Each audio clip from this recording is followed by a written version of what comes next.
सराव संच 1.3 इयत्ता 5वी त्यातलं बघा 6वं गणित. वरील इंग्रजी अक्षरमालेतील शेवटून 12व्या अक्षराच्या उजवीकडील 5वे अक्षर कोणते? आता शेवटून 12वे अक्षर, शेवटून 12वे अक्षर या ठिकाणी बघा 5 अक्षर आहेत, या ठिकाणी 5 अक्षर आहेत आणि 12वे अक्षर कोणतं येतं तर यन येतो. 12वे अक्षर कोणतं येतंय? यन येतो. 12व्या अक्षराच्या उजवीकडील 5वे अक्षर, उजवीकडील म्हणजे आपल्या उजव्या हाताला आणि डावीकडील म्हणजे आपल्या डाव्या हाताला. मग उजवीकडून 5वे अक्षर कोणतं येत आहे? 1 2 3 4 आणि 5. यस.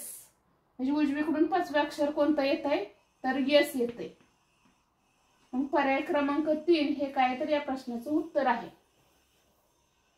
प्रश्न क्रमांक 7 पहा. वरील इंग्रजी अक्षरमालेत जे आणि टी मध्ये जेवढी अक्षरे आहेत त्यांच्या 1/3 पट अक्षरे खालीलपैकी कोणत्या गटातील अक्षरादरम्यान आहेत? आता या ठिकाणी आपण पाहूया जे आणि टी. जे आणि टी या अक्षरादरम्यान किती अक्षर आहेत तर बघा 1 2 3 4 5 6 7 8 आणि 9. किती अक्षर आहेत तर 9 अक्षर आहेत जे आणि टीच्या दरम्यान. त्यांच्या 1/3 पट अक्षरे खालीलपैकी कोणत्या गटात आहेत? आता पट म्हटल्यानंतर या ठिकाणी काय करावं लागेल तर भागाकार करावा लागेल. मग या ठिकाणी 3 3 1 3 3 3 9 म्हणजे अशा कोणत्या गटामध्ये 3 अक्षरे येतील हा गट आपल्याला काय करायचा आहे तर शोधून काढायचा आहे.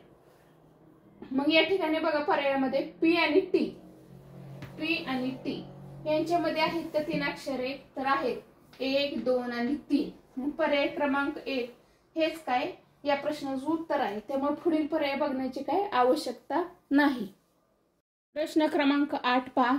वरील इंग्रजी अक्षरमालेतील मधोमध येणारे अक्षर व यू या अक्षराच्या दरम्यान जेवढी अक्षरे आहेत तेवढीच अक्षरे मधोमध असणारे अक्षर व पर्यायातील कोणत्या अक्षरामध्ये आहे? आता या ठिकाणी काय करायचंय मधोमध येणारे अक्षर कोणते ते पाहायचंय. आता या ठिकाणी बघा दोन्हीकडून मधोमध येणारे अक्षर कोणतं आहे तर यम आहे. मधोमध येणारे अक्षर कोणते तर यम आहे. व यू या अक्षराच्या दरम्यान, यू यू या अक्षराच्या दरम्यान जेवढी अक्षर आहेत तेवढीच अक्षरे. बघा यू आणि यम च्या मधोमध किती अक्षर आहेत पहा 1 2 3 4 5 6 आणि 7 अक्षर आहेत. किती अक्षर आहेत यम आणि यू च्या दरम्यान 7 अक्षर आहेत. तर अशाच पद्धतीने ह्या बाजूला पण आपल्याला काय करायचे तर मधोमध येणारे अक्षर काढायचे. आता या ठिकाणी यम आहे तर यमच्या मधोमध इकडं कोणतं अक्षर येतं हे पाहायचंय.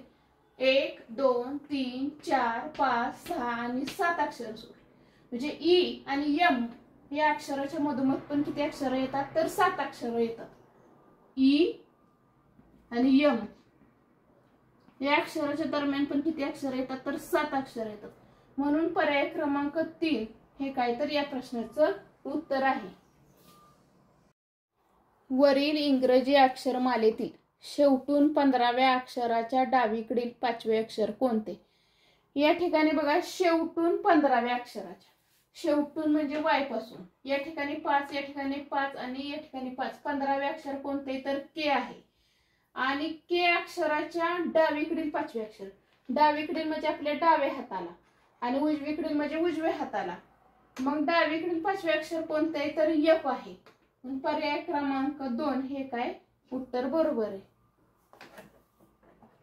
प्रश्न क्रमांक 10. वरील इंग्रजी अक्षरमालेत के व ओ यांच्यामध्ये जेवढे अक्षर आहेत त्यांच्या दुप्पट अक्षरे के आणि पर्यायातील जे अक्षरामध्ये आहेत ते अक्षर कोणते? आता या ठिकाणी के आणि ओ, के आणि ओ यांच्या दरम्यान किती अक्षर आहेत? 3 आहेत. त्याच्या दुप्पट अक्षरे 6 होतील. आणि ही 6 अक्षर कोणत्या अक्षराच्या दरम्यान आहेत तर ही अक्षरे के पासून आर, के आणि आर यांच्या दरम्यान काय तर 6 अक्षर आहेत.